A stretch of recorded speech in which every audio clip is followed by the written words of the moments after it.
आज संसद में पेश होगा देश का आम बजट। वित्त मंत्री निर्मला सीतारमण सुबह 11 बजे पेश करेंगी 2022-23 का बजट। बजट से पहले सुबह 10 बजे पीएम की अध्यक्षता में केंद्रीय कैबिनेट की बैठक। वित्त मंत्री निर्मला सीतारमण होंगी शामिल। आम बजट को मिलेगी मंजूरी। बजट के बाद 3:45 बजे प्रेस कॉन्फ्रेंस कर मीडिया के सवालों का जवाब देंगी वित्त मंत्री।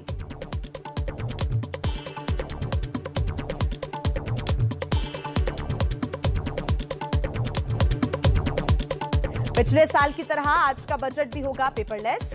बजट की बहुत कम कॉपी ही छापी गई है। सांसदों को बजट की ऑनलाइन कॉपी ही मिलेगी। बजट पर बहस के लिए लोकसभा में 12 घंटे का समय किया गया है तय। चर्चा के बाद लोकसभा में 7 फरवरी और राज्यसभा में 8 फरवरी को हो सकता है पीएम मोदी का भाषण।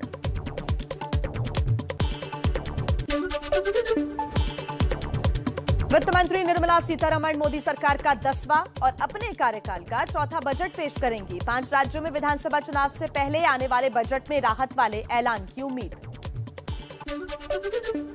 बजट तैयार करने वाली टीम के साथ वित्त मंत्री निर्मला सीतारमण की तस्वीरें आई सामने।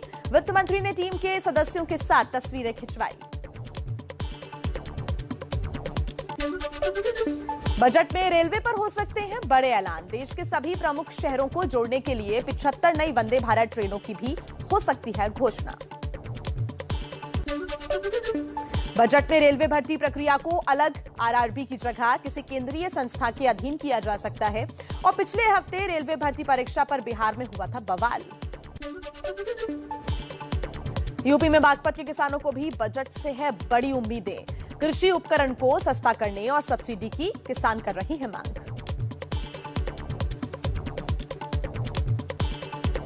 अंदाजा गन्ना भुगतान की बहुत बड़ी समस्या है हमारे यहाँ। बजट से यूपी के प्रयागराज के टीचर्स को भी बड़ी आस। एबीपी न्यूज ने शिक्षकों से उनकी उम्मीदों के बारे में जाना। शिक्षा को जीडीपी में लाया जाए और इसके लिए हर साल बजट में कम से कम 10% की बढ़ोतरी होनी चाहिए, जैसे रक्षा विभाग में या अन्य किसी विभाग में होता है। यूपी के अंबेडकर नगर में महिलाएं बोली, महंगाई की वजह से घर चलाना हुआ मुश्किल। सरकार बजट में गैस, तेल के दाम कम करे।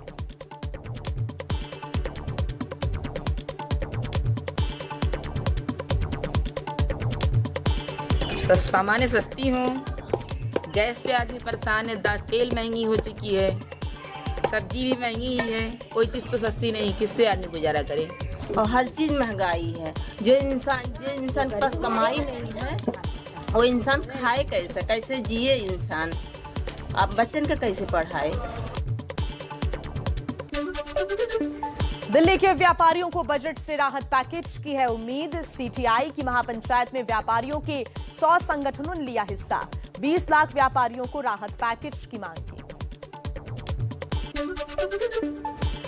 पलायन के मुद्दे पर कैराना में बढ़ती सियासी गर्मी के बीच किसानों को बजट से है बड़ी आस। कैराना की शामली में किसानों ने कहा, कृषि से जुड़े सामान सस्ते होने चाहिए। यूपी के मुरादाबाद में पीतल के कारोबारियों को बजट में जीएसटी पर ऐलान की उम्मीद है। कारोबारियों का दावा, पीतल पर 12% जीएसटी से हो रहा है भारी नुकसान।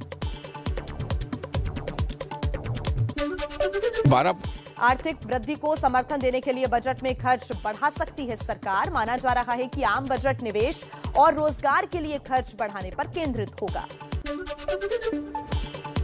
कोरोना काल से जूझ रही जनता बजट में सरकार से चाहती है ज्यादा मदद। देश के 344 जिलों के लोकल सर्किल सर्वे में 47% लोगों ने कहा, बजट में सबसे ज्यादा खर्चा स्वास्थ्य क्षेत्र में किया जाए। कोरोना के बार बार झटके झेल रही जनता अब सरकार से इनकम टैक्स में भी चाहती है छूट। 40% लोगों की मांग, 2 से 5% टैक्स कम हो। लोकल सर्किल सर्वे का डेटा। बजट सत्र के लिए लोकसभा स्पीकर ओम बिरला ने सभी दलों के साथ बैठक की। स्पीकर ओम बिरला बोले, सभी दलों ने पूरे सहयोग का दिया है भरोसा। बजट से पहले कांग्रेस ने महंगाई की बुकलेट जारी कर मोदी सरकार पर निशाना साधा। कहा, चुनाव में शमशान तमंचे की बात कर रहे हैं। महंगाई बेरोजगारी पर मुंह नहीं खुलता। महंगाई और बेरोजगारी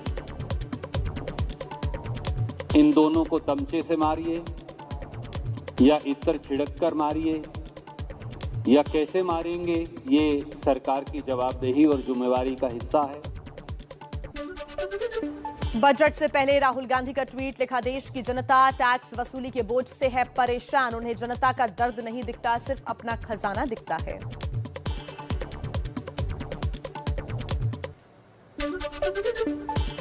यूपी के सीएम योगी आदित्यनाथ आज मेरठ और गाजियाबाद में करेंगे प्रचार, मतदाताओं को करेंगे संबोधित।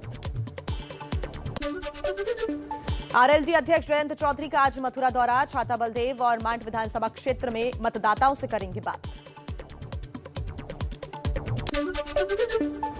यूपी में 5वें चरण की 60 सीटों के लिए आज जारी होगी अधिसूचना, नामांकन दाखिल करने का सिलसिला हो जाएगा शुरू, 27 फरवरी को यहां होना है मतदान।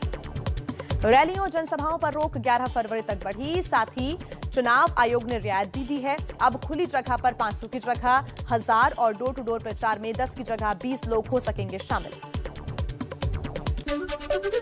पीएम मोदी ने पश्चिमी यूपी के 5 जिलों के मतदाताओं को वर्चुअली संबोधित किया। पीएम ने योगी की तारीफ की, विपक्ष पर निशाना साधा।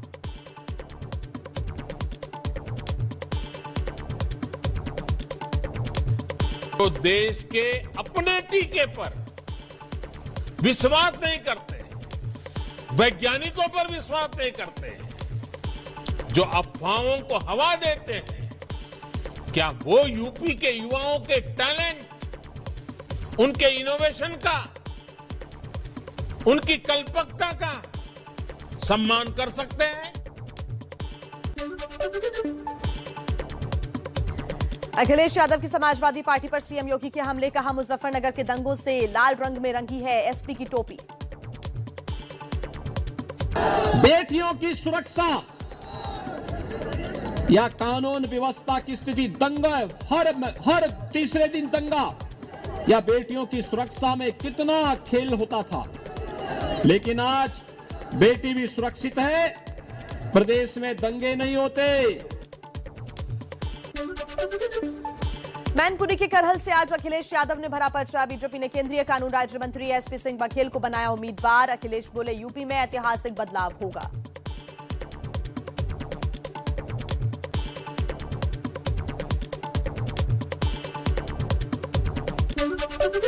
यूपी में बीजेपी गठबंधन में सीट शेयरिंग फॉर्मूला तय, अपना दल को 18 और निषाद पार्टी को 10 सीट देगी बीजेपी।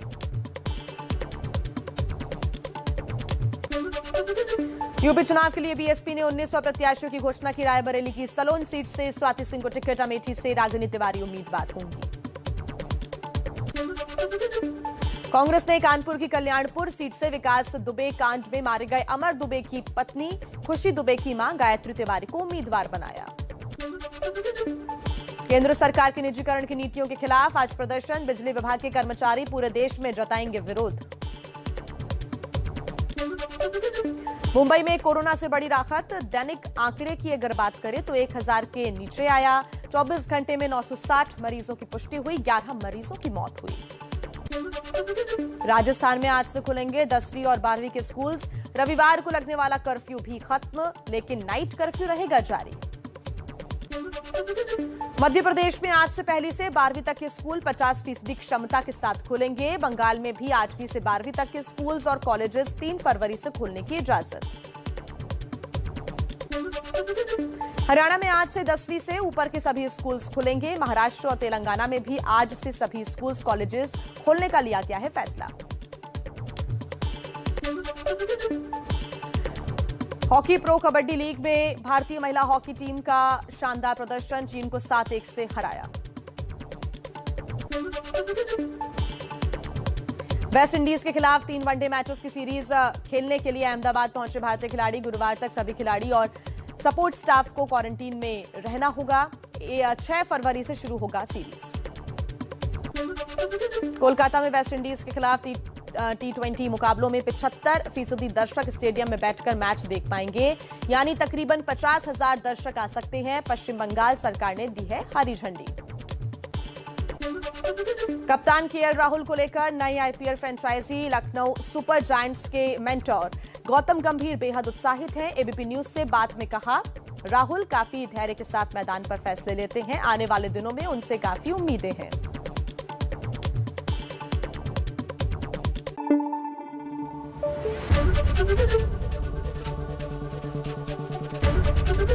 एबीपी न्यूज आपको रखे आगे।